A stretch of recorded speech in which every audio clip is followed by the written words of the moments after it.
কালকে ফেসবুকের মধ্যে চালাইতে চালাইতে সম্ভবত উত্তর 24 পরগনার একটা সংস্থা দেখলুম, যেটা ওই বজরং দল বা ওই ধরনের হিন্দু কোনো সংগঠন হবে, যাই কিনে আসি প্রেস কনফারেন্স করিয়ে কবা লিখছে যে আগামী দিনে পশ্চিমবঙ্গের মধ্যে গরু কাটায়, মতলব কি গরু জব করা বন্ধ। ঠিক আছে, পশ্চিমবঙ্গের মানুষ তাইলে গরুর মাংস আর খাবে না, এইটি উমার হচ্ছে কথা। এখন মোট দুইটি সিম্পল প্রশ্ন রে ভাই, তোমরা এখন পশ্চিমবঙ্গের মধ্যে, আমরা তো গ্রামের মানুষ, আমরা তো এই যে গ্রামের মধ্যে বসবাস করি, আমার এটি যে দেখবেন হিন্দু মুসলমান এনিবারই প্রত্যেকটা বাড়ির 2-4টে গরু আছে। এদিকের মানুষ তো কৃষিকাজের উপরে নির্ভরশীল না, তো কৃষিকাজের মধ্যে গরু পালনটাও একটা অংশ। কি করে কিছু ঘর যে কিছু গরু পালন করে, এই যেমন কোরবানির মাঠ আসবে লিখতে সামনে, এই সময় গরুর ডিমান্ডটা একটু বেশি, এই সময় গরুটি বিক্রি করে কিছু পয়সা পায়, সেটা মুসলিমও পায় হিন্দুও পায়, সেই উদ্দেশ্যেই গরুটি পালন করে। আচ্ছা, তোমরা যে কবা লাগছেন যে গরু জব করা কমপ্লিট ব্যান বন্ধ, তাহলে এই যে মানুষগুলো যে গরু পালন করিয়ে এই যে কিছু পয়সা যে কামাই করার উদ্দেশ্যে যে গরুটা যে পালন করে, আচ্ছা এমন কি গরু পালন করবে না? তোমরাই কন। ঠিক আছে, গরু কাটা বন্ধ, গরু জব হবে না, ওকে ডান, মানলাম। এই যে গরুগুলি আছে, ইসকা क्या करोगे, तुम लोग खरीद लोगे क्या? একটা ফ্যামিলির মধ্যে 3-4টে গরু আছে, দুইটি এই সময় বিক্রি করবে 50-60-1 লাখ টাকা পাবে, ও সংসারটা ভালো চলবে।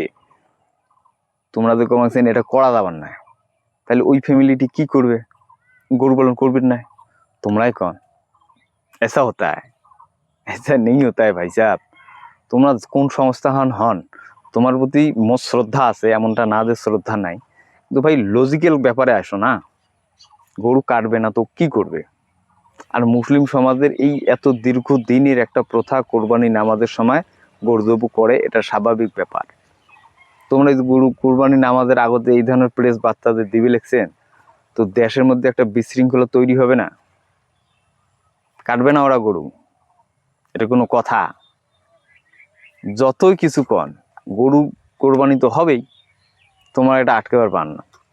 কারণ আর যদি এটা আটকায় লাগে, বিজেপি তো সরকারে আছে, যেটা মানুষ কয় যে হিন্দু হিতেশী সরকার, তো ঠিক আছে না, তোমরা একটা পার্লামেন্টের মধ্যে একটা আইন পাস করে দাও যে ভারতবর্ষের মধ্যে বসবাস করলে প্রত্যেকটা মানুষের হিন্দু হইতে হবে, মুসলিমের অস্তিত্বও থাকবে না, গরুর প্রশ্নই আসবে না, ই কর দো, খতম বাত। তবে একটা কথা মনে রাখেন, যে কোনো সংস্থা, বজরং দলে কন আর যতগুলি আছে না,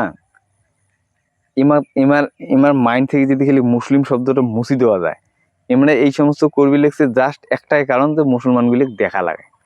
খেয়া দেখা হবে ভাই সাহেব। কালকে যদি পার্লামেন্টের মধ্যে আইন যদি পাস হয় যে এটি মুসলমান থাকতে পার না, তো সব হিন্দু हो ही जाएगा, हम भी होंगे, फिर किसको देखा होगे, बताओ बात। তো এই সমস্ত অসামাজিক কথাবার্তা না কয়া কিভাবে একটা সুস্থ সমাজ তৈরি করা যায় সেইটি দেখো।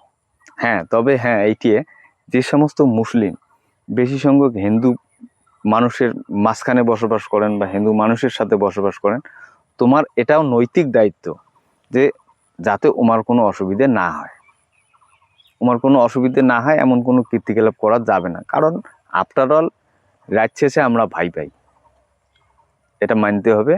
একজন আরেকজনের অসুবিধে না করি, একজন আরেকজনের উপকারে আসি, এই মাইন্ডসেট নিয়ে আগামী দিনে একটা সুন্দর গ্রাম, একটা সুন্দর রাজ্য, একটা সুন্দর দেশ আমরা তৈরি করি, এই উদ্দেশ্য নিয়েই সবাই চলো। এত কমিউনাল ভাব দিয়ে কি দেশ চলে? তাতে দেশের অবস্থা খারাপ হয়। এই যে আজকে বাংলাদেশের মতো দেশ, এখানে ছোট্ট একটা দেশ, উমার ওটি আন্দোলন করবে নিচ্ছে এই ইন্ডিয়ার মুসলিম নিয়ে। আরে ভাই সাহেব, तुम लोगों को हमने बोला कि আমার এখানে অত্যাচার হবে, তোমরা আমার হ্যাঁ প্রশ্ন তোলো, কথা তোলো না, তারপরেও করে।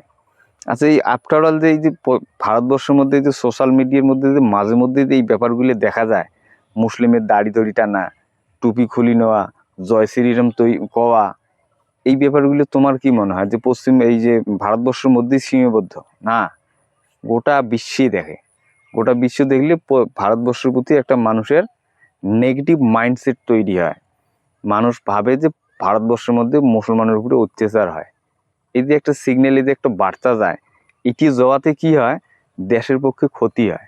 যেমন সৌদি আরব, ইরানের মতো দেশ, ওমারদি কয়েকদিন মালপত্র সুন্দর আসবে দিল, জাহাজ ঠাস দিয়ে সব আসবে দিল, বর্তমান দিচ্ছে না। কারণটা কি কন্ত?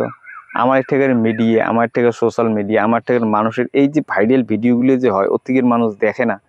দেখে তো, দেখার পরে ওমরা আমার দেশের প্রতি একটা খারাপ মাইন্ডসেট তৈরি হয়। তো এই সমস্ত কাজ ভিডিও দিয়ে করেন না, এটা খুব খারাপ বিষয়। আগামী দিনে ভারতবর্ষের যে ছবিটি তৈরি করার জন্য মোদি এতটা প্রচেষ্টা করবে লাগছে যে বিশ্বের মধ্যে ভারতবর্ষের নাম হবে, মানুষ ভারতবর্ষের কথা শুনলে সম্মানের চোখে দেখবে, ভারতবর্ষ বিশ্ব গুরু বানাইবে। এটা তোমরা ডাইরেক্ট বাধা ফেলবা নাকছেন এই সমস্ত কাজ করি।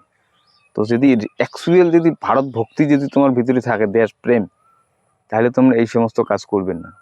ভারতের ছবিটাকে সুন্দর করো, খারাপ না। ঠিক আছে, 140 কোটির দেশ, 140 কোটি মতামত থাকবে, তারপরেও সরকারি মতামত কিন্তু একটা হওয়া উচিত যে ভারতবর্ষ আমার, মতলব ভারত হিতেশী। ভারতবর্ষের বিরুদ্ধে কারো যেন কোনো প্রশ্ন তুলে পায় না, কোনো কথা তুলে পায় না। পাকিস্তানের মতো, বাংলাদেশের মতো দেশ हमारा ऐसे करेगा, ये सब अच्छा लगता है? ये सब अच्छा नहीं लगता है। हम लोग सब भाई भाई है, भाई की तरह रहो। कोई बाहर से कुछ बोलेगा तो फिर सब मिल के पेल देंगे साले को।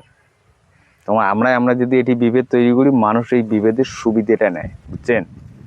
তো ঠিক আছে, সবাই ভালো থাকবেন, আর এই সমস্ত ফালতু হিংসের মধ্যে নিজেকে জড়াইবেন না। রাত শেষে দেখা হয়, রাত পয়লেই দেখা হয়, কি দরকার আছে? জীবনটাকে সুন্দর করো, ভারতবর্ষকে সুন্দর করো। মোরা এক বৃন্তে দুটি কুসুম, হিন্দু মুসলমান। কবি যে এই যে কবিতাটা লেখছে, এই মানসিকতা নিয়ে চলো, এত কমিউনাল মানসিকতা নিয়ে চলেন না। ঠিক আছে, ধন্যবাদ, সবাই ভালো থাকবেন, ধন্যবাদ।